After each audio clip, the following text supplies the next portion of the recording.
Olá pessoal, tudo bem? Aqui é o professor Supermal. Vamos aí para mais uma videoaula, mas antes de mais nada, vai lá, se inscreve no canal, dá aquele like positivo, não custa nada e ajuda bastante o professor, o canal, né? Crescer e desenvolver. Também nossos colegas concurseiros aí localizarem as videoaulas com maior facilidade para auxiliar nos seus estudos também. Não custa nada e ajuda bastante o canal. Então se inscreve no canal, dá aquele like positivo e vem contigo. Pessoal, nós vamos aí para a nossa 12ª aula sobre o Referencial Curricular Nacional para a Educação Infantil, volume 2, que trata da formação pessoal e social. A gente está começando uma temática nova, né, que são orientações gerais para o professor. Tá? A gente vai falar aqui uma breve introdução e logo em seguida nós vamos entrar aqui com jogos e brincadeiras. Agora a gente está falando sobre orientações gerais aí para o professor, tá bom? Opa! O estabelecimento de um clima de segurança, confiança, afetividade, incentivo, elogios e limites colocados de forma sincera, clara e afetiva, dão o tom de qualidade da interação entre adultos e crianças, tá? Então, um estabelecimento aí que tem um clima, né, de segurança, de confiança, afetividade, aí, eles dão um tom aí de qualidade, né, a interação entre o professor e as crianças. O professor consciente de que o vínculo é para a criança fonte contínua de significações, reconhece a valorização real e interpessoal. Tem muito professor aí que fala assim, eu não sou tio de ninguém, eu não sou pai de ninguém, eu não estou aqui para ser amiguinho de ninguém, estou aqui para dar minha aula. A gente não pode, tá, gente? Através da afetividade aí que a criança desenvolve mais. Tá? Então o professor tem esse reconhecimento aí, tendência aí ao trabalho dele fluir de uma forma muito bacana, tá bom? Vamos lá, jogos e brincadeiras. Responder como e quando o professor deve intervir nas brincadeiras de faz de conta é aparentemente contraditório, tá? Com o caráter imaginativo e de linguagem independente que o brincar compreende, tá? Então, a criança ela não pode brincar assim, o professor não pode passar uma atividade e falar assim, olha, eu vou falar, depois vocês respondem, olha, eu vou perguntar e vocês, né? Não, gente, a criança, a brincadeira de faz de conta, a criança tem que ser livre para explorar ali a imaginação dela. O professor não pode ficar determinando as coisas, tá bom? Porém, há meios em que o professor pode recorrer para promover e enriquecer as condições oferecidas para as crianças brincarem que podem ser observadas. Então, o professor ele pode, de repente, em um momento ou outro, criar um tema para a brincadeira, não tem problema nenhum, tá? Mas isso não pode ser uma regra, tá? Normalmente o professor tem que deixar a criança livre ali para explorar sua própria imaginação.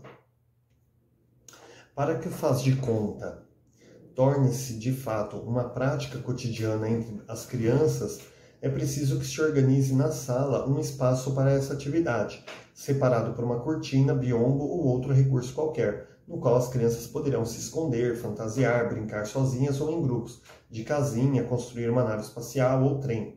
Tá? Então, assim, para que a criança brinque de faz de conta, o professor precisa organizar espaços ali, né? Às vezes eu, por exemplo, eu coloco umas carteiras viradas, faço tipo uma casinha ali.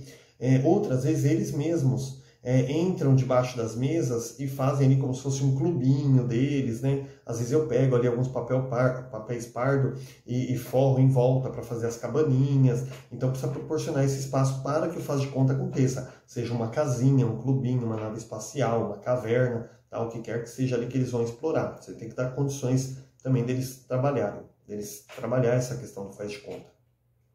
Nesse espaço, pode-se deixar à disposição das crianças panos coloridos, grandes e pequenos, grossos, finos, opacos e transparentes, cordas, caixas de papelão, para que as crianças modifiquem e atualizem suas brincadeiras em função das necessidades de cada enredo. Nesse espaço, pode ser afixado um espelho de corpo inteiro, de maneira a que as crianças possam reconhecer-se, imitar-se, olhar-se e admirar-se também. Aqui está falando sobre as diversas ferramentas aí que pode se colocar na sala de aula para enriquecer o trabalho das crianças, tá? Pode-se ainda agregar um pequeno baú de objetos e brinquedos úteis para o faz de conta, que pode ser complementado por um cabideiro, né, contendo roupas velhas de adultos ou fantasias, para que as crianças ali explorem também mais ainda sua brincadeira. Fundamentais também são os materiais e acessórios para a casinha, tais como uma pequena cama, um fogão confeccionado, uma velha caixa de papelão, louças, utensílios variados, né? É importante, porém, que esses materiais estejam já organizados segundo uma lógica. Por exemplo, que as maquiagens estejam perto do espelho e não dentro do fogão, de maneira a facilitar as ações simbólicas das crianças. Então, assim, gente, você também não vai misturar todos os brinquedos dentro de um baú, né? Você tem que estar separando por classes ali. Aqui estão os brinquedos de comidinha, os brinquedos de carrinho, os brinquedos de areia, né? Então, separar ali as categorias temáticas para facilitar o trabalho das crianças também. Senão, a brincadeira delas meio que vai perdendo um sentido, né? A criança pega um estojinho de maquiagem, ao invés dela brincar de salão de beleza, ela vai brincar de comidinha, né? Fingir que aquela estojo de maquiagem ali é uma comidinha pronta. Não tem problema se for assim, mas às vezes pode ter uma função um pouco mais voltada ali para a temática deles, tá bom? Gente, eu tô na terceira aula aqui, são 10 para 5 da manhã, eu tô morrendo de sono. No entanto, esse espaço, né, ele também poderá transformar-se em um elefante branco na sala, caso não seja utilizado, arrumado e mantido diariamente por crianças e professores. Então, assim, não adianta você ir lá e montar um espaço lindo desse, maravilhoso,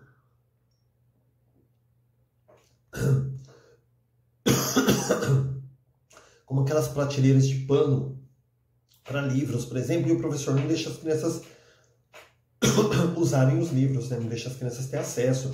Ou então você fazer uma prateleira linda. Gente, me perdoa. Vocês deixam a prateleira linda, cheia de brinquedos, mas não oferece um momento para que as crianças possam usufruir daqueles brinquedos, tá? Então não pode. Você tem que criar um espaço e permitir que as crianças trabalhem. Não se pode esquecer, porém, que apesar da existência do espaço, ao brincar, as crianças elas se espalham e não espalham brinquedos e objetos pela sala. E espalham também brinquedos e objetos pela sala. Usam o mobiliário e o espaço externo, tá? Então as crianças aí, elas gostam também de se espalhar materiais, isso é uma coisa normal e tem que se permitir. Claro, depois no final da brincadeira, elas vão recolher, vão guardar, mas tem que permitir também essa pequena baguncinha, porque muitas vezes faz parte da brincadeira delas, tá? Como, por exemplo, às vezes a criança está brincando, está brincando de casinha. Aí o menino fala, eu sou o papai e eu vou trabalhar. Então ele cata ali umas pecinhas e ele sai andando pela sala. E ele vai pôr aquela pecinha em outro lugar. Porque, por exemplo, aquela pecinha pode ser o notebook dele, que ele vai trabalhar. Ele chegou no escritório. Então, ele estava brincando com a pecinha no canto da sala, ele foi para outro canto e levou a pecinha para lá. Não é que ele está bagunçando. Ele está simbolizando que ele está no trabalho dele. Depois ele vai simbolizar que de tarde ele vai voltar para casa, então ele vai pegar aquelas pecinhas e levar de volta para o lugar que estava. E se o professor interrompe essa brincadeira no meio, ele não está entendendo o que significa, ele bloqueia a brincadeira da criança, tá? Então tem que permitir aí que eles espalhem também os objetos, tá? É recomendável que isso ocorra e, na medida em que crescem, as crianças poderão organizar de forma mais independente seu espaço de brincar. Sempre auxiliadas pelo professor e rearrumando o material depois do brincar, as crianças podem transformar a sala e o significado dos objetos cotidianos, enriquecendo também a sua imaginação. Isso aqui eu também já expliquei, tá? Nesse sentido, brincar deve se constituir em atividade permanente e sua constância dependerá dos interesses que as crianças apresentam nas diferentes faixas etárias, tá? Então, brincar na educação infantil, ele é permanente, tem que acontecer todo dia ali, tá nas atividades, até mesmo nos momentos livres. E a constância, né, dessas atividades de brincar, elas vão depender aí também do interesse das crianças. Se não quer mais brincar, você também não vai ficar obrigando ela a brincar, tá bom? Ainda com relação ao faz de conta, o professor poderá organizar situações nas quais as crianças conversem sobre suas brincadeiras. Lembrem-se dos papéis assumidos por si e pelos colegas, né? Dos materiais e brinquedos usados, assim como do enredo e da sequência das ações, né? Então, o professor ali, por exemplo, vê uma brincadeira de faz de conta, no final da aula, por exemplo, ele pode fazer uma roda de conversa para que as crianças falem sobre aquelas brincadeiras que elas realizaram também. Isso também é muito importante, elas conversar sobre as brincadeiras. Nesses momentos, lembrar-se sobre o que, com quem e com o que brincaram pode ajudar as crianças a organizar seus pensamentos e emoções, né? Criando aí condições para o enriquecimento do brincar. Então, conversar sobre aquilo que elas brincaram também proporciona aí um enriquecimento, né, do brincar, né, na vida delas ali. Nessas situações, podem-se explicitar também as dificuldades que cada criança tem com relação a brincar, caso desejem, e a necessidade que tem da ajuda do adulto, tá? Então, nessas situações aí, pode aí também colocar, né, mostrar para as crianças a dificuldade que elas têm aí com relação ao brincar também, né? Muitas vezes a criança ela não sabe brincar ou não tem uma boa interação, ela não sabe como começar uma brincadeira em grupo, então o professor também ele pode mostrar para as crianças aí como é fácil, né? Como que ela pode chegar no colega, propor uma brincadeira, tá bom? Agora a gente vai falar sobre organizando um ambiente de cuidados essenciais, tá? Então, sobre a organização aí de um ambiente de cuidados essenciais. Uma criança saudável não é apenas aquela que tem o corpo nutrido e limpo, mas aquela que pode utilizar e desenvolver o seu potencial biológico, né, emocional e cognitivo, próprio da espécie humana, em um dado momento histórico e em dada cultura. A promoção do crescimento e do desenvolvimento saudável das crianças na instituição educativa está baseada no desenvolvimento de todas as atitudes e procedimentos que atendem às necessidades de afeto, alimentação, segurança e integridade corporal e psíquica durante todo o período do dia em que elas permanecem na instituição. Vou completar aqui e eu já explico. A saúde da criança que frequenta instituições de educação infantil revela sua singularidade como sujeito que vive em determinada família, que por sua vez vive em um grupo social, tendo assim uma história e necessidade de cuidados específicos. Revela também a qualidade de vida na creche e na pré-escola. O ambiente coletivo demanda condições ambientais e cuidados adequados ao contexto educacional. Então, assim, gente, quando eu estou falando aqui sobre uma criança saudável, a criança saudável não é aquela apenas que chega na escola com banho tomado, dente escovado, cabelinho lavado, penteado, né, roupinha limpa. Às vezes uma criança, gente, mal cuidada em casa, até mesmo pelas condições de vida dela, da família, mas é uma criança participativa, uma criança que conta uma história, uma criança que ela conversa com os colegas, que ela passa a experiência dela. Então, assim, é uma criança saudável. Por quê? Porque ela tem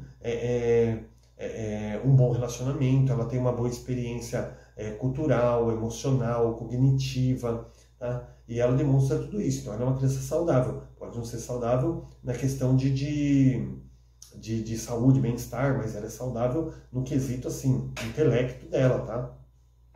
E a escola também vai precisar proporcionar um bom ambiente para essa criança, para que ela também aprenda os cuidados essenciais, caso não haja, sempre respeitando também as condições das famílias, tá, gente? Às vezes é uma família pobre, mora às vezes numa casa de madeira, num barraco, muitas vezes não tem uma água encanada, então tem também aquela questão assim, às vezes a criança vai no banheiro, não dá descarga, você vai brigar com ela, mas às vezes em casa ela é instruída. Por quê? Porque eles não têm água encanada, por exemplo, às vezes tem que buscar água longe para ir lá jogar no vaso. Então às vezes o papai fala, se for xixi, não dá descarga, né, tudo, a gente precisa economizar água. Então assim, gente, são coisas que para nós é um absurdo. Mas eu trabalho, por exemplo, quase 20 anos com periferias e eu sei das condições. Às vezes a pessoa mora ali num lugar que não tem uma água encanada. Então eles vão buscar água de balde, tudo. Gente, é muito complicado, né? Então, poxa, você também não vai matar a criança porque ela não deu uma descarga. Às vezes as condições na casa dela não permitem esse tipo de coisa. Tá? Então você vai orientar, vai explicar o que é certo, mas também não vai ficar enfiando na cara da criança, nossa, credo, olha, essa criança não lavou a mão, ou não deu a descarga, alguma coisa assim, desmerecendo a criança. Foi com uma roupinha mais suja, porque às vezes a criança usa a mesma roupinha 2 dias seguidos, né? Porque pode acontecer essa situação, tá? Na casa da criança, ela viver numa situação tão precária ali que a mamãe fala, ó, a camisetinha ainda tá limpa, mas limpo para eles não é assim, tipo, você usou, a gente aqui, por exemplo, você foi tomar banho, né? Você colocou a camiseta de manhã, né? Você foi tomar um banho depois do almoço, você troca a camiseta, você troca a cueca, troca a calcinha, né? Por quê? Porque é uma questão de higiene, não é porque a camiseta não tem mancha que ela não está suja. Você transpirou na camiseta, então ela precisa ser trocada, tudo. Mas você tem situações de famílias ali, né, que não dá para estar lavando roupa toda hora, muitas vezes tem vários filhos. Então a mamãe acha assim, né? Na cultura assim deles, eles falam, olha, não está suja a camiseta. Porque como não tem mancha, para eles a camiseta está limpa. Às vezes a criança vai 2 dias, às vezes até 3 dias com a mesma camiseta. Né? Às vezes não necessariamente até a camiseta da escola, mas é porque de acordo com as condições dessa criança, né? Das condições de vida dela. Por isso que é importante também o professor conhecer um pouco a vida da criança. Tá? Mas não é por isso que ela não seja uma criança saudável. Talvez não seja uma criança que tem uma boa higienização em casa, mas é uma criança saudável porque é uma criança participativa, uma criança que procura aprender, tá bom? É um teminha meio complicado, gente, por isso que eu me estendi um pouquinho aqui na explicação, tá? A promoção do crescimento... já falei isso aqui, desculpa, gente. A saúde... aliás, já expliquei tudo. Agora vamos para a proteção. Já expliquei tudo, agora que eu lembrei que eu li toda a temática aqui. Então vamos para a proteção. Dentro dessa, organizando um ambiente de cuidados essenciais, a gente vai falar agora sobre proteção, tá bom? Oferecer conforto, segurança física e proteger não significa cercear as oportunidades das crianças em explorar o ambiente e em conquistar novas habilidades, tá? Então, oferecer conforto aí significa aí também cercear a oportunidade das crianças explorar o ambiente, tá? Significa proporcionar ambiente seguro e confortável, acompanhar e avaliar constantemente as capacidades das crianças, né? Pesar os riscos e benefícios de cada atitude e procedimento além do ambiente. Então, permitir ali que a criança ela viva situações ali de desafios, tudo, mas sempre visando ali a segurança da criança, nunca permitindo que ela corra riscos, tá? Ao organizar um ambiente e adotar atitudes e procedimentos de cuidado com a segurança, conforto e proteção da criança na instituição, os professores oferecem oportunidades para que ela desenvolva atitude e aprenda procedimentos que valorizem seu bem-estar, tá? Então, quando o professor também trabalha cuidados e segurança com a criança, conforto, proteção, ele também está oferecendo essas oportunidades para que ela comece a desenvolver atitudes aí, né, e aprenda aí procedimentos que valorizem também o seu bem-estar, né? Então a criança vai estar aprendendo isso aos poucos também, sem que o professor precise forçar nada. Tanto a creche quanto a pré-escola precisam considerar os cuidados com a ventilação, insolação, segurança, conforto, estética, higiene do ambiente, objetos, utensílios, brinquedos, tá? Então, toda a parte da educação infantil, creche ou pré-escola, aí precisa considerar vários cuidados, né, para o bem-estar da criança. As cadeiras e mesas utilizadas pelas crianças, os berços e os sanitários, precisam ser adequados ao seu tamanho, confortáveis e permitir que sejam usados com independência e segurança, tá? Então, todos os mobiliários aí, utilizados pela criança, eles precisam ser adequados ao seu tamanho, tá? Então, você vai pegar umas cadeiras grandes, carteira grande aí, para as crianças pequenas trabalharem, tem que ser tudo adequado ao tamanho deles, tá? E confortáveis ali, de modo que permita que eles possam utilizar com independência e segurança esses equipamentos, tá? Então, não pode eles pegar umas carteiras, umas cadeiras grandes, uma criancinha pequena, que ela não vai conseguir se sentar de forma confortável, vai até cair, perigoso, né? Vai subir ou descer da cadeira, pode até cair. No berçário e nas salas, é aconselhável prever a redução da iluminação nos locais onde bebês e crianças pequenas dormem, assim como prever, né, a luminosidade adequada à exploração do ambiente e objetos, as atividades de desenho, leitura e escrita. Então, assim, no caso de berçário, né, e nas salas aí de aula, é aconselhável, no caso do berçário lá, né, se diminuir um pouco a luz, você apaga a luz da sala, né, vai ficar claro ainda, mas pelo menos a luz vai ficar mais amena para que a criança possa ter o soninho dela. E no caso, quando ela acorda, quando ela vai ter as atividades, tem que acender a luz da sala. Vai estar claro, mas tem que acender a luz para ficar bem mais claro, porque a visão do bebê ela também é muito limitada, tá? Um bebê ele não enxerga igual um adulto, lá longeão, né? Os tanques de areia, eles precisam ser ensolarados, né? Revolvidos constantemente e protegidos de animais. Os brinquedos, tintas, lápis precisam ser seguros, tanto do ponto de vista físico quanto químico, né? Evitando-se aqueles que contenham pinturas e outros materiais tóxicos, aí, porque os bebês acabam colocando na boca, a gente não vai deixar, mas tem hora, né, que acaba pondo na boca, então tem que tomar todo esse cuidado. E os tanques de areia também ser areia limpa e que tenha contato com o sol ali, né, para ir matando as bactérias também. As superfícies dos objetos e pisos precisam facilitar a manutenção da higiene e ao mesmo tempo serem acolhedores e confortáveis, oferecendo oportunidades para os bebês e demais crianças permanecerem livres para explorar o ambiente. Então, assim, gente, principalmente os berçários, assim, né, as salas de aula, tem que ser um piso que possa ser lavado ali, né? Você não pode também, vou botar um piso encarpetado para os bebês. Gente, vai encher de ácaro ali, de sujeira, e né, a criança vai mais prejudicar ela do que ajudar. Então tem que ser um piso emborrachado, né? No caso do bebê que engatinha, no caso da sala de aula, um piso frio ali que possa ser lavado, limpo ali, né, constantemente. Os procedimentos de limpeza, eles precisam ser executados por equipe treinada e com produtos adequados também. Tá? Então, caso ali, né, o pessoal da limpeza da escola, né, qualquer pessoa que vai pegar lá, limpar, se o pessoal que conhece o produto certo, pode ser trabalhado ali também. Produtos de limpeza devem ser diluídos e aplicados de acordo com sua finalidade, sempre seguindo as recomendações de segurança, tá? Procedimentos de limpeza não devem ocorrer com crianças presentes no ambiente, para evitar quedas e inalação dos produtos como sabão, água sanitária, amoníaco e outros.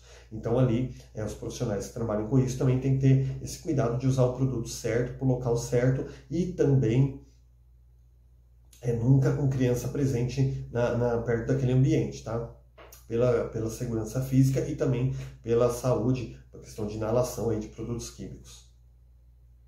É recomendável que todos os professores reconheçam e saibam como proceder diante de crianças com sinais de mal-estar, como febre, vômito, convulsão, sangramento nasal ou quando ocorre um acidente.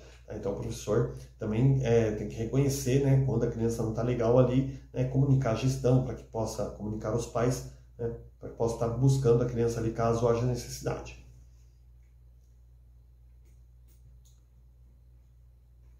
A gente vai falar agora, pessoal, sobre alimentação, que é um tema gigantesco aqui, então nós vamos começar e vamos concluir ela na próxima aula. As atividades do sistema digestivo do bebê recém-nascido, como sensações de fome, saciedade, soluço, regurgitação e cólica, né, ocupam aí boa parte do seu interesse e percepção durante o período em que ele está acordado, tá? Então, no caso do bebê, né, as diversas sensações aqui, né, de fome, de estar saciado, né, soluço, cólica, né, ocupa grande parte aí do interesse da criança, né. Pode-se observar esse interesse pelas expressões faciais e pelos movimentos corporais diante do seio ou da mamadeira que lhes são oferecidos. Então, quando a criança está mamando com mais força ali, ele está morrendo de fome, ou quando a criança, por exemplo, já começa a tirar a boca porque ele já está cheio, não quer mais, né? A criança chora quando ela tem uma cólica e por aí vai, tá? Então, através das expressões faciais da criança, a gente consegue perceber quando ela está bem, quando ela não está bem. A partir de suas necessidades afetivas e alimentares, o bebê constrói e dirige seus primeiros movimentos no espaço, movimentos que podem ser vistos em seus lábios e em suas mãos ao tentar pegar o seio ou a mamadeira, tá? Existem diversas linhas sobre nutrição infantil, mas todas estão de acordo com o aleitamento ao seio, né, que o aleitamento ao seio é a forma mais saudável, tá? Então, todo mundo fala aí. Aqui é muito coisa voltada para os bebês, tá, gente? Então, vou só fazer a leitura porque é coisa muito fácil.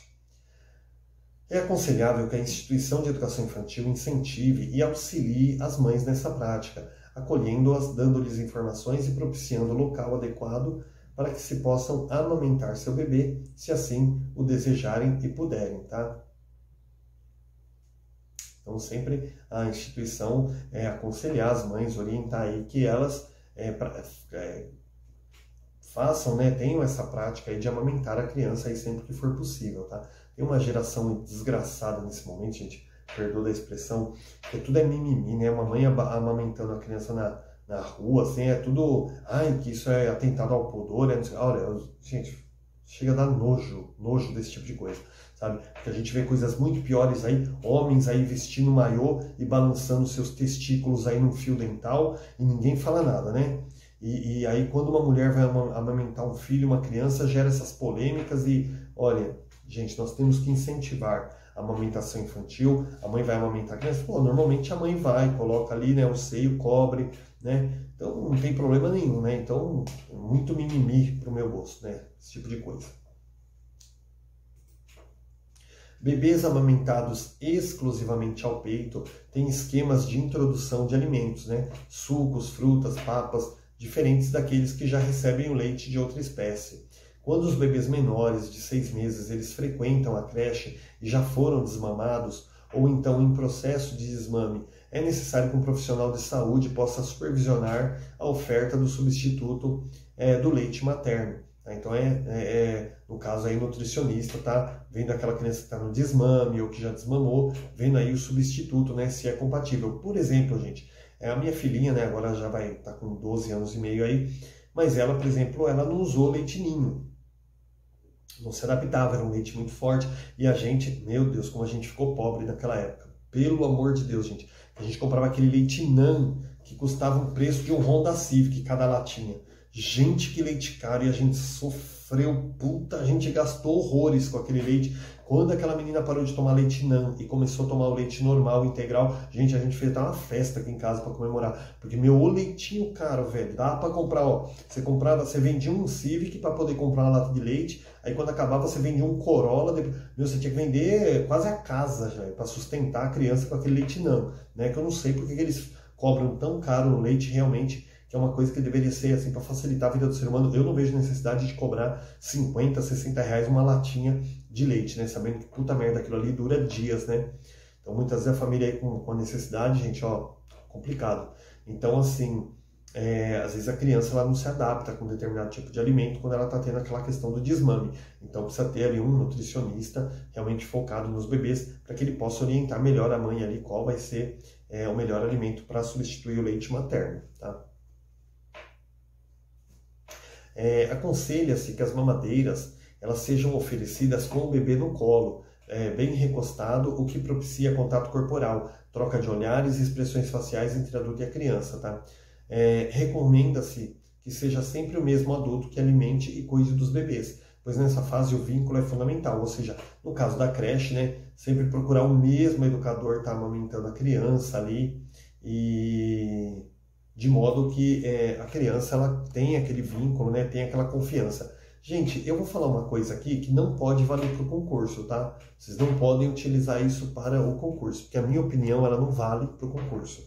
Mas eu vou dar aqui um conselho para o trabalho de vocês.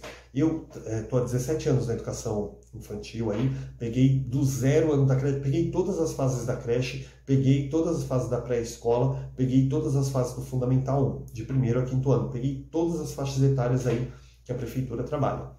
E vou falar para vocês, gente, por experiência própria. Gente, esse negócio aqui é meio papagaiada, tá? No concurso, você vai colocar ali, ó, procurar sempre o mesmo educador, amamentar a criança. Mas na prática, gente, isso não é legal. Por quê? Quando aquela professora falta, tem uma folga, pega um atestado, alguma coisa, não tem quem troque a criança, não tem quem dê banho na criança, não tem quem pegue a criança no colo, não tem quem amamente a criança, não tem quem suporte aquele bebê. Porque aquele bebê ele não vai com ninguém. Aquela professora faltou, perdoa a expressão, ferrou a vida de todo mundo ali na sala. Então, gente, não é muito legal. Na prática, isso aqui é meio besteira, tá? Na teoria, ó, na hora que cair na prova, você vai dizer, ó, é legal, né? Tá o mesmo educador amamentando a criança, tá? A prova. Mas na vida real, gente, não é legal. Você trabalha na creche com 3, 4 educadores, tem que ter a rotatividade entre crianças, tá? O mesmo educador não pode ficar com a mesma criança todo dia, porque o dia que ele falta, tem que falar para a mãe, você tem que levar para casa. E a mãe não pode, você não pode falar isso para a mãe. A mãe vai trabalhar, precisa da criança na creche. Mas fica insuportável. Você trabalha o dia inteiro com uma criança gritando, chorando, correndo o risco dela ficar até doente, né? E não tem quem cuide, porque ela não aceita, o bebê não aceita outra pessoa. Então aquele educador vira meio que uma mãe da criança. Gente, isso não pode acontecer. Tá? Então na teoria vocês vão colocar, é legal que todo mundo amamente ao mesmo tempo. Na prática, gente, lembra lá do Super Malva, quando vocês estiverem trabalhando, tá? Aí vocês podem lembrar de mim, quando vocês estiverem trabalhando já. Tá? Não pode ficar criando esse vínculo aí de cada um tem os seus ali não, porque, o dia que um falta, a criança vai do mesmo jeito e não tem quem trabalhe com ela, tá bom? Mas isso não vale para o concurso, tá? Isso é minha experiência própria aqui, tá bom? Nessa situação, quando há risco de longo tempo de espera dos demais bebês, é importante que se planejem situações alternativas. Quando o bebê demonstra interesse em mamar sozinho e apresenta condições motoras, né, para fazê-lo, é importante que o professor providencie um local para que ele possa se apoiar. Tá? Então, quando a criança já começa a querer mamar sozinho, o professor também tem que proporcionar um local adequado ali, né, com segurança, para que aquela criança mame sem sufocar, né, sem ter um refluxo. Isso também ajuda com essa frase aqui de cima, tá? Onde, às vezes, você dá mamar ali para 5, 6 crianças, vai demorar pra caramba o mamar do último, né? Então a criança que já vai mamando sozinha, você já prepara ela, enquanto ela vai mamando, você cata os outros ali. Gente, não tem jeito, a creche acaba virando meio que linha de produção, porque você tem ali 30 bebês numa sala, 4 educadores ali, e é uma média de 6 crianças ali, no caso do B1, né? Berçário 1. Berçário 2 já aumenta, né? Dá 8, 10 crianças ali por educador. Então,